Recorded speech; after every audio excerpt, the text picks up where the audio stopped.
Good morning, guys. My name is Crystal, and welcome to my YouTube channel. It is Saturday morning.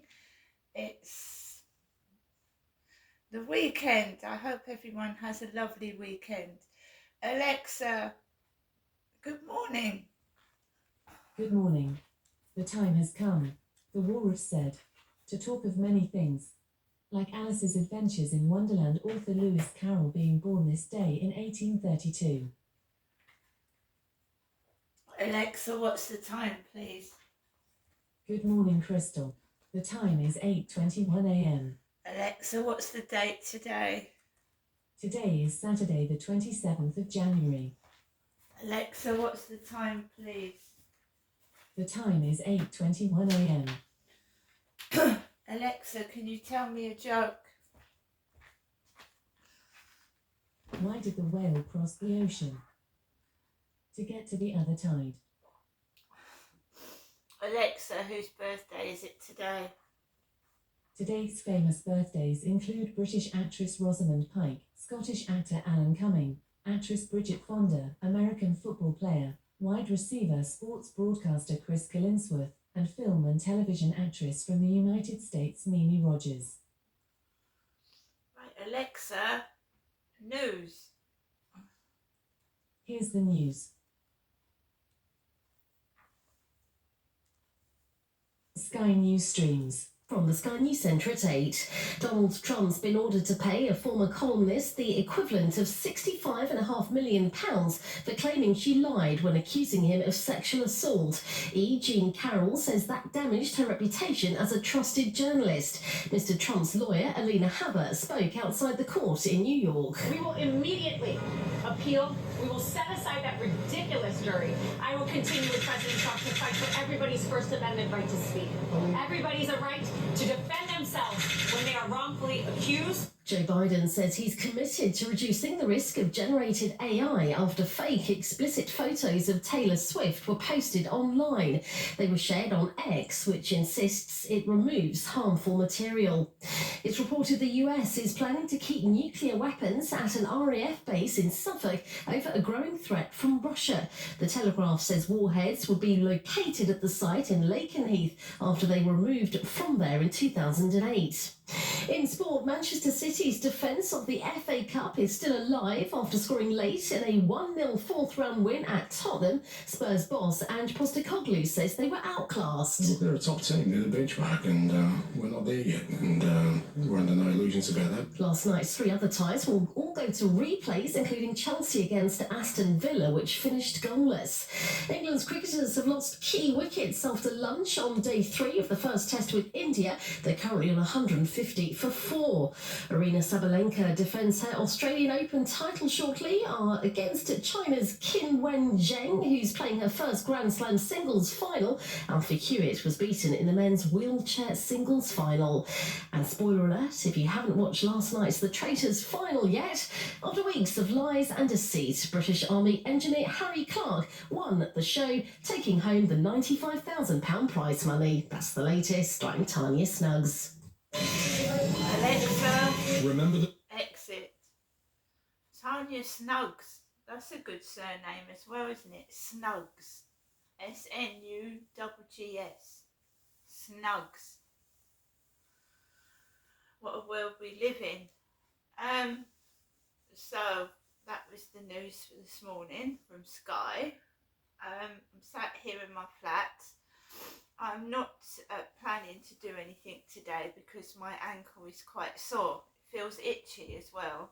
It's itchy and sore. So I want to rest my ankle as much as I can. I've obviously got to take Max out for a walk.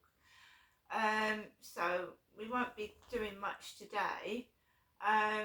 The cocodamol, which the doctor is supposed to have sent to my chemist, right? The chemist is open Saturday. I don't normally go shopping at the weekend because it's extremely busy and I don't like crowds of people. It's bad enough during the week, isn't it? So I just intend to rest today, and I'm going to have to hobble on my foot at some point next week.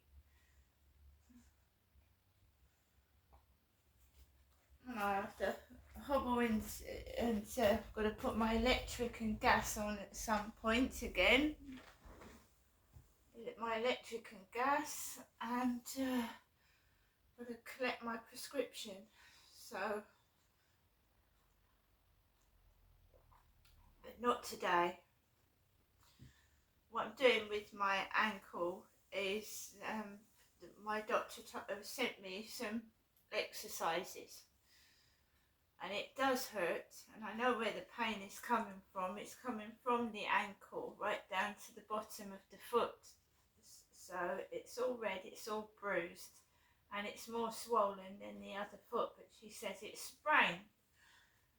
You can feel the complete difference. It's all swollen around the ankle on this one, and this one is completely normal. So we'll see what happens. You can have a small break. I twisted this foot, I remember, a few months back when I was taking, it's uneven. There's a lot of holes in the grass, and my ankle went that way, and I just hope I haven't broken it. So we just see what happens. I've gone through all YouTube. There's a couple of guys, famous guys, that know everything about leg and foot pain, and I've been watching their videos. It's because it keeps coming back, so there's definitely something wrong. It'll go away and then it'll come back when I walk on it, but you can actually see that the ankle is swollen, and she said it's swollen. She said it was swollen, so she thinks I've sprained it. So we go along with that, do the exercises, and maybe I've torn a ligament, I don't know, because I'm obviously compensating when I walk. I'm walking on the other side of the foot and putting pressure on my right one, and it's hurting the right foot as well, because she said you're putting pressure on the other foot because of this one. That's why that foot's hurting. So she's the physiotherapist, so she should know, shouldn't she? What I could do is take painkillers and do those exercises while it's healing. Might end up having to wear a brace on my foot, or one of those boots. I don't know yet, we'll see.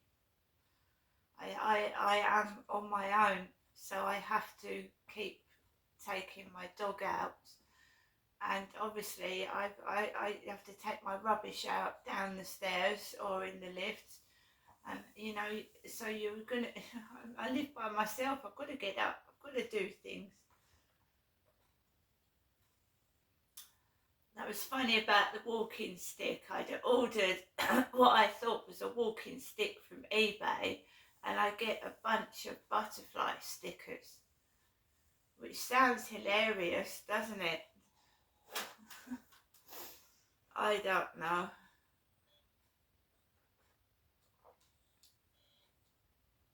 Just thought that was really expensive, nearly £10 for a bunch of butterfly stickers.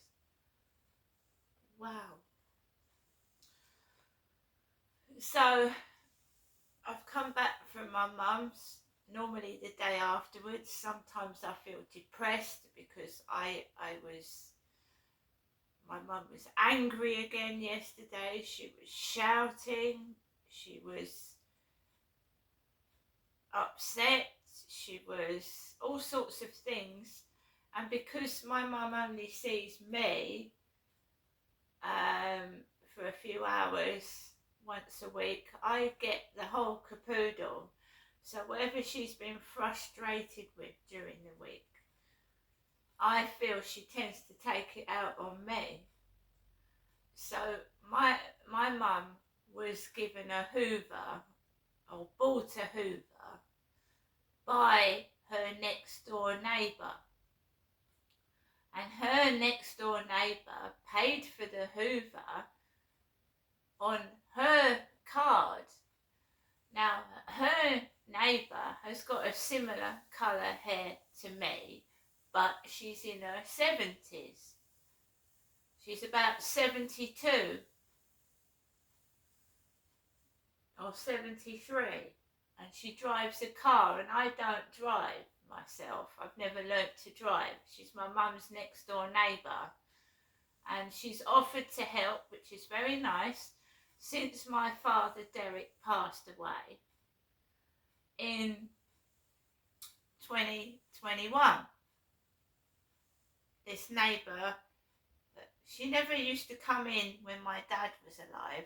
My mother's neighbour next door to my mum never used to come into the flat when my dad was alive, because he didn't like people inside the flat. He didn't like visitors.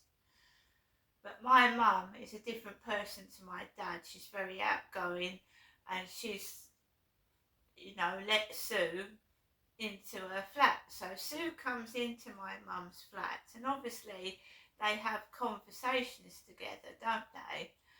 And my mum has a tendency, you know, to let everything out.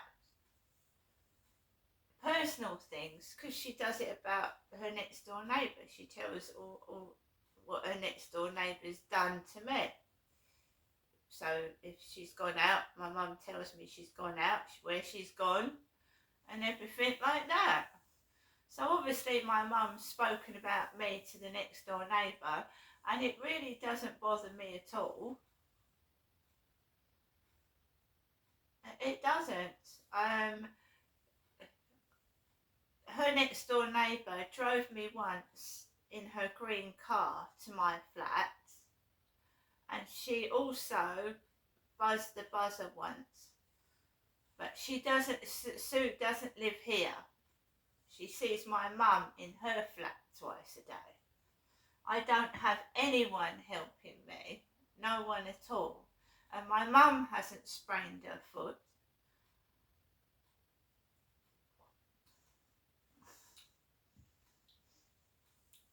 So, yeah, I came back yesterday. I felt thoroughly mentally exhausted. I get into the flat, and it's like my mum wants me to go straight away. I mean, I'm going to tell you what happened with the takeaway again, right? And it felt orchestrated. It used to happen when my dad was there. She would just go off and disappear. She'd leave me in the flat with my father at Victoria Road. She used to leave me in the house, because we lived in a house in Victoria Road. She knew what my dad was doing to me. She did know, and she would just leave me in the kitchen with my dad and just go for about half an hour to an hour and leave us together in the kitchen.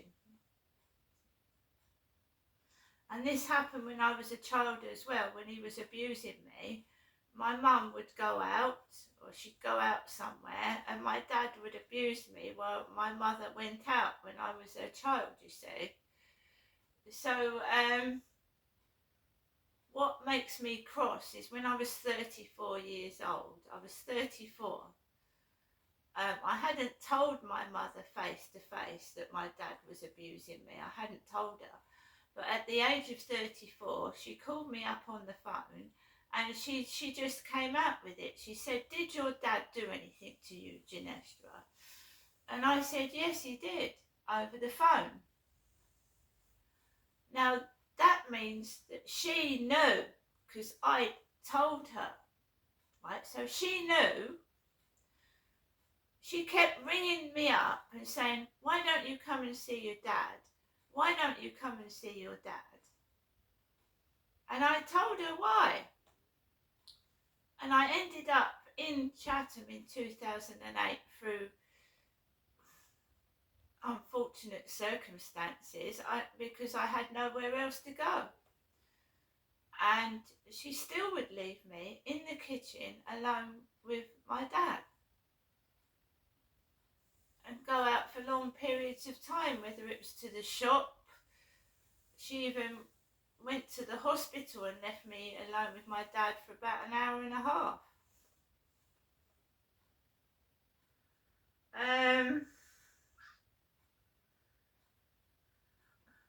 So we had a discussion yesterday, and it's like I don't know what is wrong with my mother.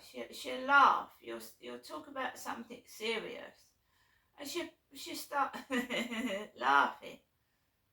I don't know whether that's meant to provoke or she's on something. Because she just laughs all the time at things that ain't funny. They're serious. And the way she tried to make out I was talking to myself when she was yelling whilst I was in the toilet. She was yelling. And then she'd made a comment about, are you talking to yourself, Janestra?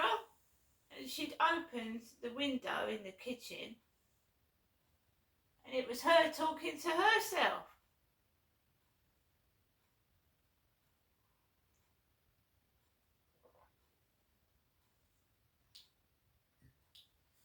So we go back to the takeaway. So my mum had put takeaway leaflets on the sofa with a piece of lined ruled paper and a pen. She said she always does it, I don't want to take away, I just don't want to eat anything my mother's cooked. I don't want to, and I don't want the coffee, and I don't want the tea. She's clearly off her head on something, whether it's she's got on painkillers or what. I don't want the food she cooks.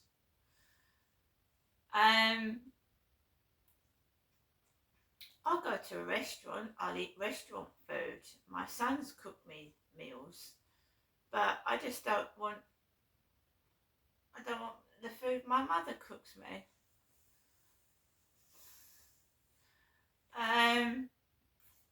She just seems like she's off her head. Maybe it's not mental health illness. Maybe she's taking too many painkillers. I don't know. But she laughs at things that ain't funny. You can't have a serious conversation with her.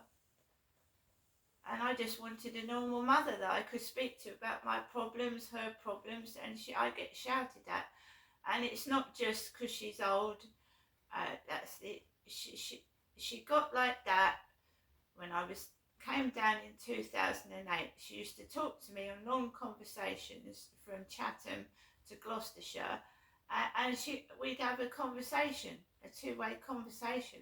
Something happened in 2008, because that is nothing like the mother that I left behind in 1987. That is nothing like the mother that I left. I don't know what happened to her. My mother was never as, in quotes, evil as that. So I don't know what happened to her in the 22 years that I was in Gloucestershire. And when you actually disclose to your mother that you've been abused by your father, you expect sympathy, support and help, and she did none of that. She's jealous, spiteful and cruel. So some mothers react that way. They're jealous, and it's wrong. So let's go back to the takeaway. So I get the takeaway leaflets. I think, no, I don't want Go-Go pizza. I don't want that. It's full of fats. We'll try Sandu's takeaway in Gillingham. And that set my mum off, because Sandu's my father, Derek, ordered from. And things triggered my mum off. I just wanted a clean takeaway, not covered in thick grease. So I ordered a grilled burger with no cheese, a pasty, a sausage roll, an eclair, and I wanted water. I didn't want 7-Up. Sandu's takeaway said they had no bottled water. So my mum suggested 7-Up, cans of 7-Up.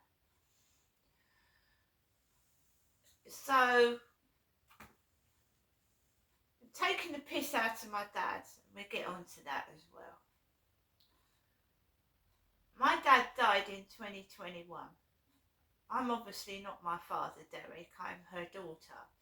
But she keeps talking as if my dad is alive. As if he's alive. Right? And he's dead. And I keep telling her that. I say, Dad's dead. She says, he's this and he's that. He's had other women. You know, all the women love Derek. He's dead. But then I get all the shit. I get all the shit. I don't do anything to my mother. I don't do anything to her. And when I've done things, when you're being abused by your father, which I was at Victoria Road, I was a very angry person. I'd been taken away from my kids, and my dad was abusing me. He wouldn't let me speak to my own children over the phone. And I was a cross, angry, upset woman. He'd come down the stairs at Victoria Road and he'd go, "Who are you speaking to?" And then he'd go like that behind the phone and told me to get off the phone. And I was speaking to my children. Right? So, my mum starts to try and cause an argument before the takeaway arrives. And it's not the first time she's done it. She tries to start an argument before the takeaway comes to the door, so that I'm all like, you know, same as my dad. He used to get all het up and stressed, and I was having none of it. So I went outside, I made a phone call, and I just chilled out the back of her flat. Right, comes back in, and she sat on the sofa. There's £30 by herself on the sofa, £30, and she could have left that money there so that I could pay the delivery guy, right? But she didn't. About 30 seconds before the takeaway driver comes to the door, my mum decides to go to the toilet. And she takes the takeaway money with her, right? And then the takeaway driver raps on the door. And I'm already getting up. Remember that I have sprained my foot and twisted the ankle, whatever. And I'm slowly going towards the door, and he bangs again. And she goes, "Janestra, open the door, the takeaway driver's here." So I open the door, and there's this bearded Asian guy, like a Sikh with his Sikh hat on. And he doesn't want to see me, that's obvious. He looks at me like I'm shit. I said, "Mum, what do you want me to do?" She said, "Take the takeaway off the driver." But I didn't know what to do. I didn't have the money. Take the delivery off the driver. So I took the 2 bags off the driver. And of course he was pissed off because I didn't have the money, did I? So he turned round and he was like, "Ugh." And my mum must have, I said, "Mum, can you just leave the money by the toilet door? Can you just leave the money by the toilet door or shove it under the door?" No, he can wait. And he was getting pissed off. So eventually my mum comes out of the toilet. She says, "I haven't hurt Janestra, you know. I haven't hurt her. No one said she had hurt me." He goes, like that. can hear it. He goes, and he drives off. She pays him and he drives off.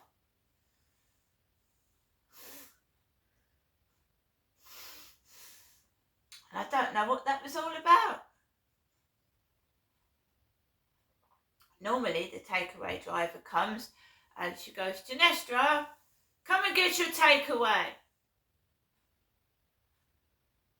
I don't know whether she thinks the takeaway guys are going to get cross with me.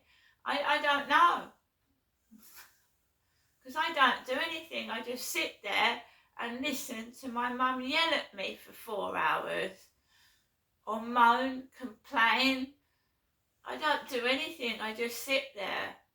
I mean, the episode she's talking about happened about 10, 12 years ago when I just had my children taken away from me. And my father was taking me to holiday parks and abusing me. And I was cross with my mum because I asked her to go to the caravan parks with me and she wouldn't come. Is that not natural reaction? To be cross with a mother that you feel doesn't give a fuck about you? And I'll tell you something else what my dad said to me whilst he was abusing me up at All Hallows Caravan Park. Do you know what he said? He said, I wouldn't want a mother like yours because she lets me do anything to you. And that's what my own father said. She lets me do anything to you.